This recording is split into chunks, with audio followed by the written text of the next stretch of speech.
This episode is brought to you by Deal. Managing a global team is complex. Deal makes it simpler with payroll, HR, IT, and compliance, all in one place. That's why over 35,000 businesses trust Deal to hire, pay, and manage teams worldwide. See how Deal works at deal.com/Adrian Tan to learn more. That's DEEL.com/ADRIANTAN. Deal, your forever people platform. The containers disappeared down a 500-meter ravine, and we ended up, within 2 years, becoming the largest producer of garlic in Peru. We came into that industry and we disrupted it by bringing in technology that no one else was using, and that made us market leader within 3 years.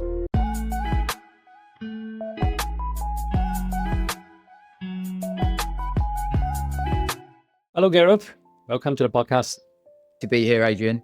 For people who are not familiar with who you are, how would you normally introduce yourself? Ultimately, an entrepreneur that's built businesses in multiple sectors over a 3-decade period. How did you landed up in doing what you're doing right now, which is a company that is in the healthy snack category called Truly Nuts? But I'm more curious to learn about how it all started. It actually has something to do with music. As a 16-year-old, I studied DJing in the electronic music scene in the UK, pioneering scene at the time, and I took that passion professionally and ended up DJing all over the world. I think DJed in 16, 17 countries over a 20-year period. But one of the big tours that we did was in Latin America. So we spent multiple tours in Latin America. And during that period, we met a lot of people in the food industry, surprisingly, especially in Peru. And when we were looking to hang up our headphones and do something else, we realized we had this opportunity of bringing Peruvian product out of Peru and into Brazil. And that's where we started moving containers of Peruvian garlic out of Peru into Brazil, into the largest fruit and veg market in the world in Sao Paulo. Was it something well thought out, or it was just an opportunity that you like to give it a go? Yeah, it was. That's how it started. You're very, very right, Adrian. I think at the time, my business partner, who's also my DJ partner, he's an amazing linguist. He's English but speaks fluent Portuguese, fluent Spanish. He was living in Brazil at the time, and he needed some help with backing and some corporate structures, which I had experience on, and he had the rest of it going on. So it was a very much, let's try a container of garlic. We hired 70 people. We hired a facility in Peru, and we spent about 3 months doing that first container of garlic, and two-week transit across the Andes into Brazil, and we sold it. That went well, and we moved forward. Was it as easy as it sounds? No, it wasn't. It was really challenging. Notwithstanding the fact that the very first container we did, I got a phone call from Greg at 7 a.m. Singapore time, and he said to me, Gareth, you're not going to believe this. The containers disappeared down a 500-meter ravine on its transit. And obviously my answer was, no, I don't believe it. You know, we're in South America. What's really happened to that container? And he said, well, I'm on my way there now. I've been driving 5 hours. I've got another 6 hours till I get there. I'll tell you. And he got to the site, and what had happened is on one of these mountain roads, the truck had been going down the mountain too quickly. The back of the truck had started to twist and turn, and then it flipped the whole truck over. Luckily, the trailer had come off from the cab. It was an articulated lorry. The trailer and the container had gone down this 500-meter ravine. The driver was unharmed, but we lost that first container. And you're at an inflection point then where you're thinking, is this business right for us? But knowing that we had 70 staff in the factory, the only thing I knew what to do was go and find the money and do a container again. And we did it again, and it went to Sao Paulo, and it was universally accepted there as a great product. And we ended up within 2 years becoming the largest producer of garlic in Peru. I also noticed you dabbled in recruitment. That is where we actually have parallel. I also ran a recruitment business for about 11 years.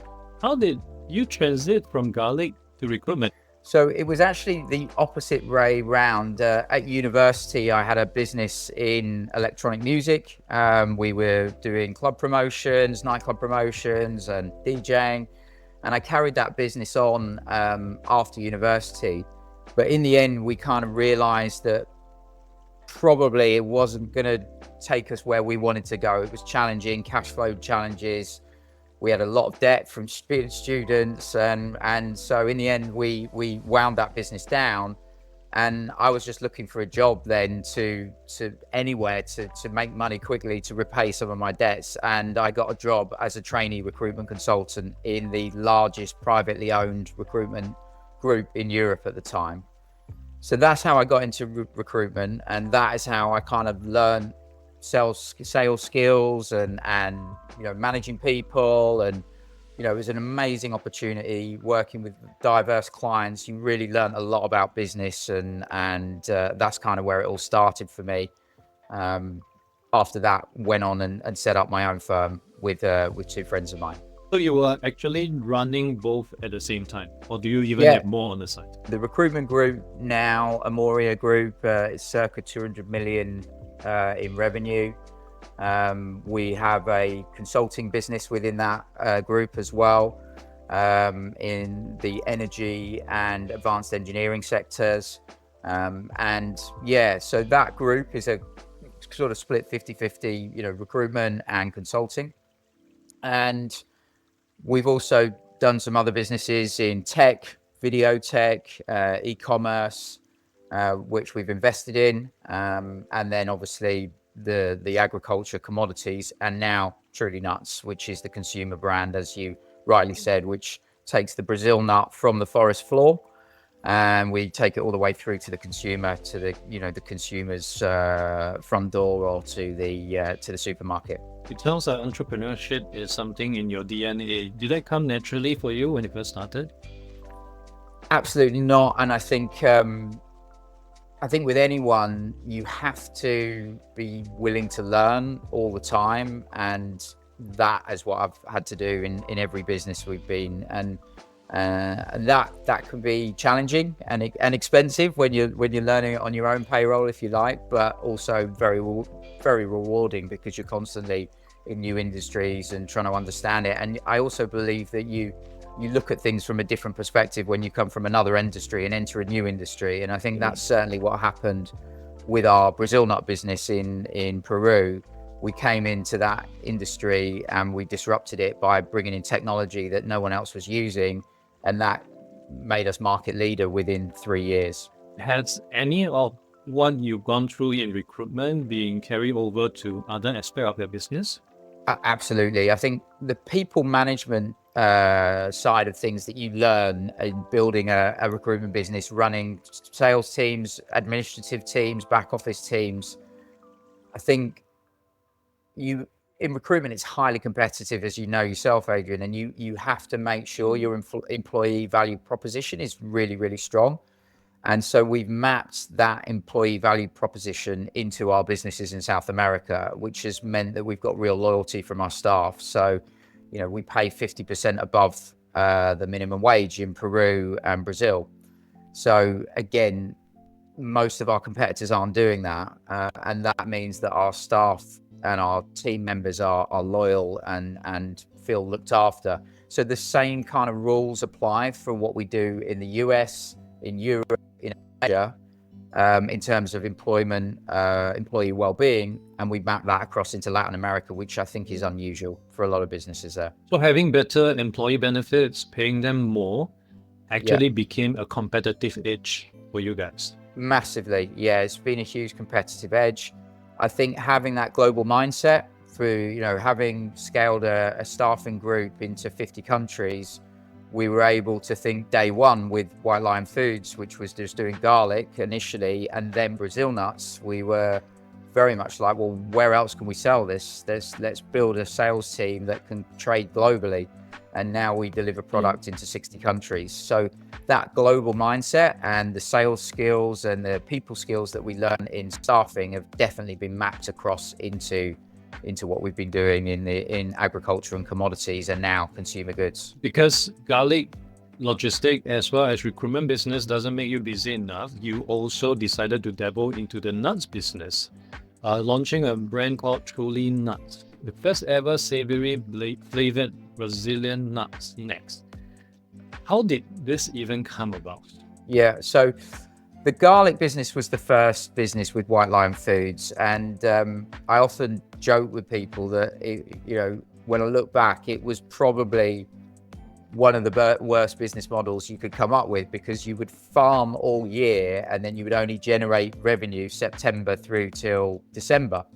That's when you would sell all the products. And then you would go again planting in January and February and have no revenue right the way through until you harvested again.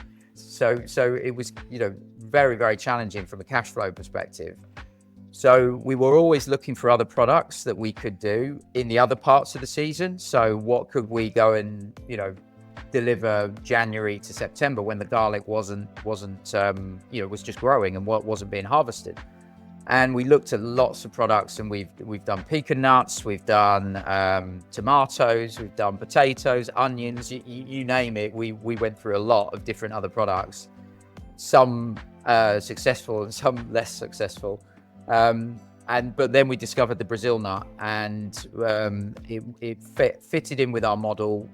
Did we believe we could be number one in the world at it? Yes, we did when we looked at the sector. Did we have decent and high margins? Yes, we could do that.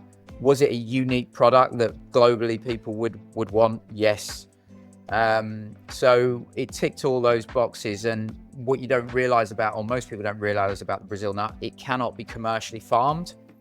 Okay, so the macadamia, the almond, all other nuts are on farms. Okay, farmers plant them, collect the nuts at harvest, etc., etc. The Brazil nut, you have to physically collect it from the Amazon rainforest. It only grows in Bolivia, Brazil, and Peru.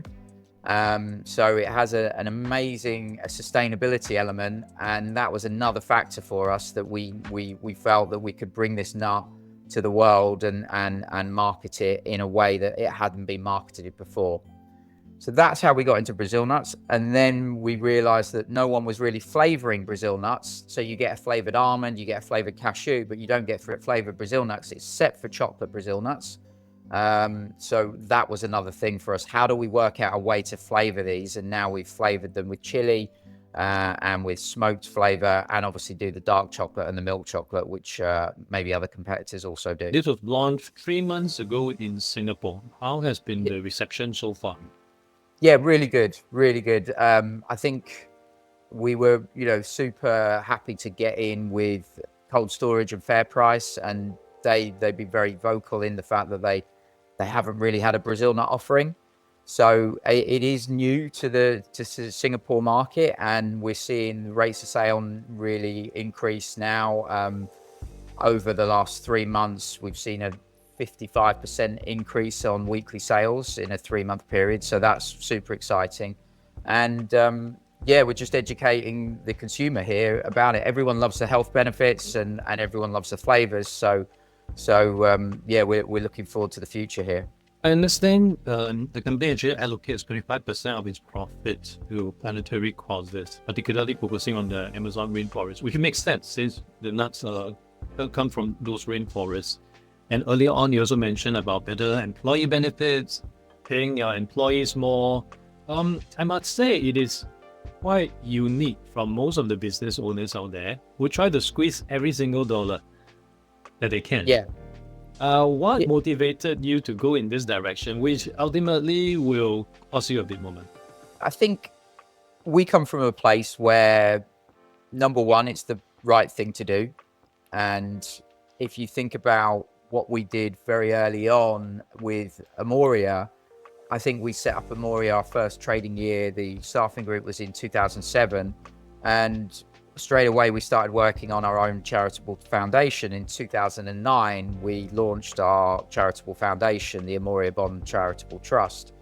Now, we didn't have any money then. We were just about breaking even, but we knew that we could galvanize our employees to raise money for this foundation, and we went off very, very early and started building homes in Peru. That was our first project.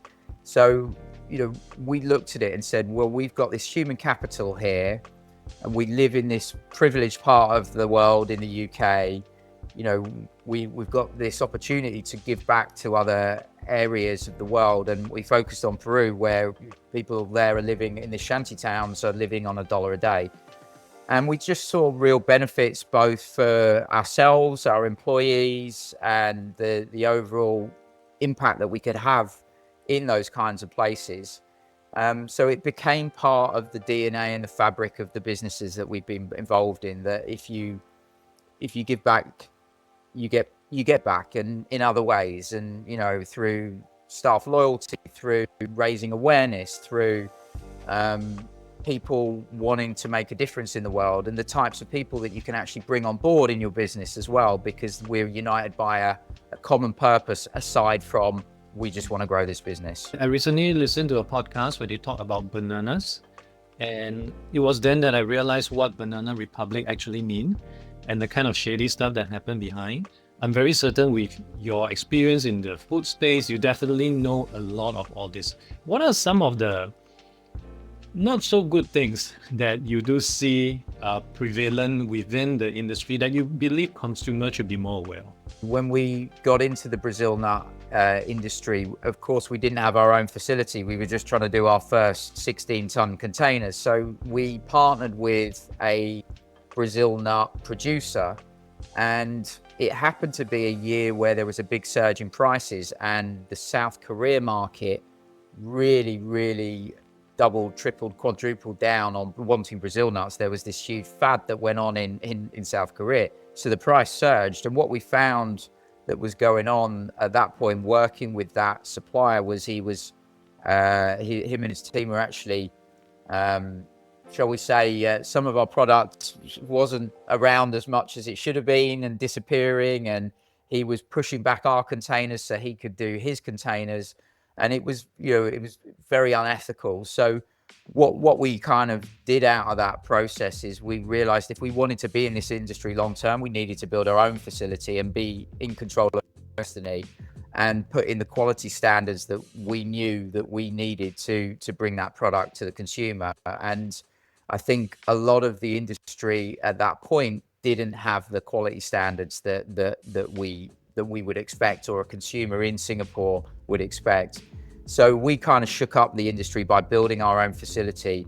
We got the highest accreditation from HACCP, and the quality controls that we have to bring a product to market has raised the standard in the whole industry now. So that was a kind of challenging period, which we turned into a real positive, and is giving the consumer now the highest quality product on the planet. So with such challenges, as well as you mentioning about your container dropping down the cliff, it seems like food distribution business is quite challenging to begin with. And given that you are also involved in a professional service business like Amoria Bond, why are you still in, a seemingly harder business? What is actually driving you to continue this path? If we think about kind of the purpose of our business, White Lion Foods, it's to bring health to humanity, to make people and our communities that we work with wealthier, and leave Earth in better shape than we found it. And so that purpose drives us every day. And if we can just do a little bit in that part of the region to preserve the Amazon rainforest by giving fair play to local people, by expanding the Brazil nut so that it is a consumer product that people really understand, and at the same time giving someone a healthy product, that's my big driver at the moment. And if you think about the health epidemic that we've got currently through ultra processed foods and, you know, poor snacking choices, we have a unique opportunity with hitting all of those goals. Really, we're making people healthier by snacking on our products. We're diverting our revenue back into both the people and the planet in Latin America. So that's the driver really, and that's what gets me out of bed every day. I personally am very big into health related stuff, especially given the fact that in my mid 40s, I'm very certain with all that you've been exposed to, you are able to see the behind the scene of how stuff are being made, how they are being processed, and naturally would know, okay, I better stop eating this from now on. Are there some tips or advice you can give to our listeners who are also embarking on a healthy path in life? What are some of the top few things they should really consider when it comes to the diet? So I think the first thing is check the ingredients, and if the ingredients list is, you know, as long as your arm, then, you know, be concerned. You know, if there's things on that ingredients list that sound like a laboratory experiment, then be concerned about it. I try to focus on whole foods complete. And that could be anything. I know there's a lot of talk about meat and fish and, you know, what we should and shouldn't. A variety of a very varied diet is key. But, you know, whole grains, whole, you know, fruit, vegetables, and avoid ultra processed foods. So they would be the main things around food. I think there's multiple hacks now around lifestyle. One thing that I'm trying to prioritize is sleep now, which, you know, never used to be a focus for me. It was like, you know, I can go to bed late, get up early and just keep going, but sleep actually is foundational, and protecting that space around your sleep is a very positive thing. And of course, just basic things like movement, exercise, like it's such a big factor. Doesn't mean going to the gym, like just make sure that you're mobile, like even if that's a walk, you know, getting out for a 10-20 minute walk.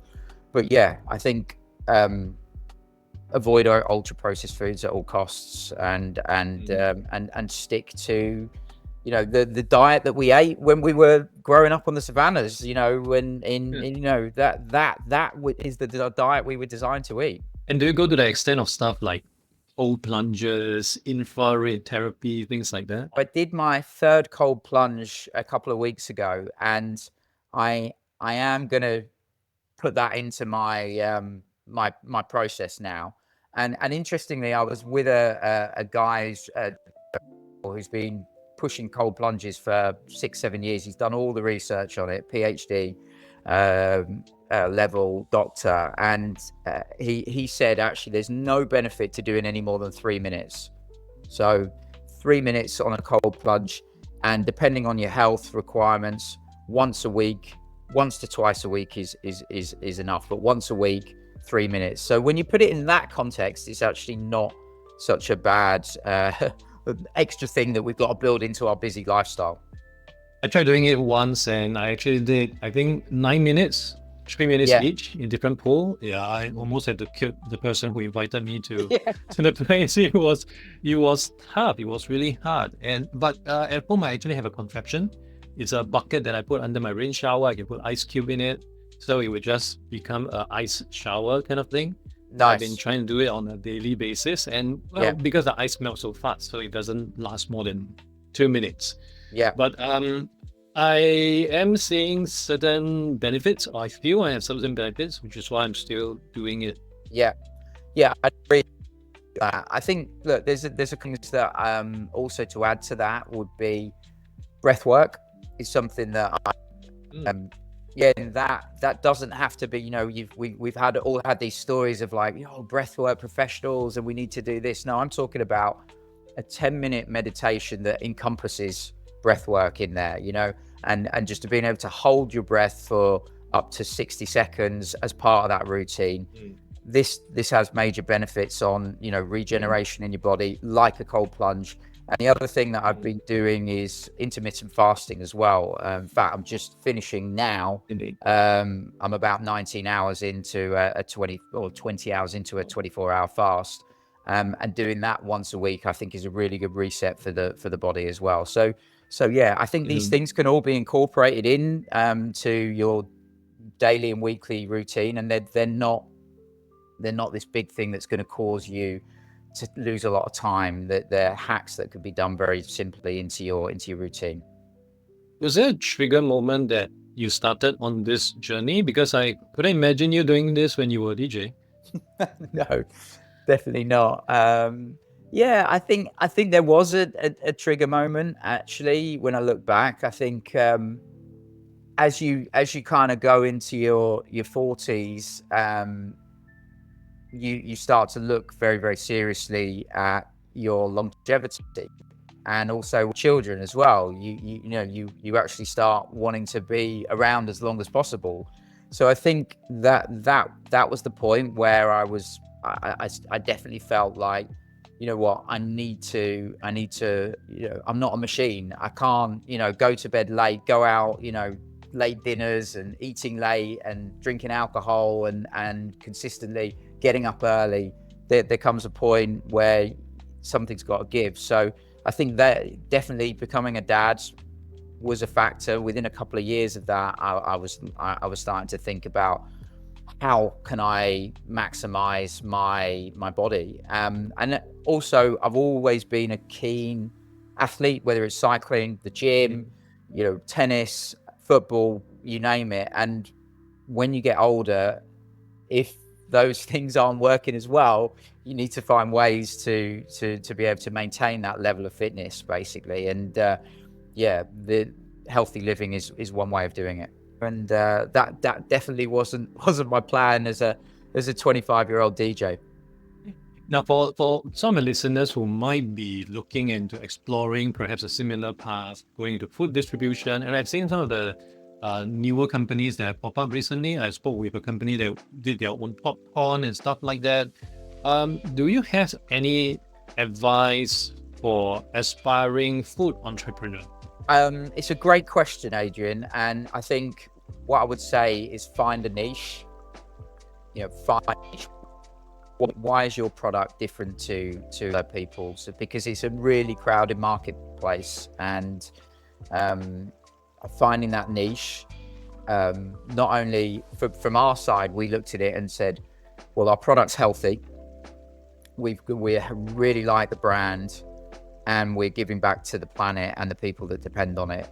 So for us, looking for our offering, we feel that we can tick a number of boxes there that's going to make the consumer happy. But that doesn't mean that it's going to necessarily be successful. Now we've got to find out, well, how do we build the tribe that are going to be truly nuts and come with us on the journey and like those three things. So that's the next phase of development. So I guess, what's the USP about your product, and how do you build the tribe that follows you to want to buy that product? And what's the benefit of your product to that consumer? So really trying to find that unique angle that puts you in the category of one, and actually allow the product to lead the way. 100%. And what we've done with Truly Nuts is we're the only Brazil nut producer in the world that has the supply chain. So we're able to guarantee supply all the way from our facilities in Peru that collect the nuts and produce them, right the way through to the consumer. And again, that gives us a unique advantage, or competitive advantage, against our competition. Thank you so much for sharing all that. Hopefully there's some aspiring food entrepreneurs out there listening to this episode. For people who is keen to learn more about yourself, Truly Nuts, or even interested to try the product, where can they go to? We're on Lazada here in Singapore. We're also just about to launch in Amazon here in Singapore. We're also in cold storage and Fair Price Finest. So check us out there. And then, of course, we have our own website, trulynuts.com.sg. So follow me on LinkedIn as well if you want to get updates on. And actually, what we're doing on LinkedIn is just, generally, how can we share information about building businesses, about health, about wellness. So to connect with people there. Thank you for coming on to the show. Adrian, it's been a pleasure. Love to chat to you. Thanks again, and look forward to catching up again soon.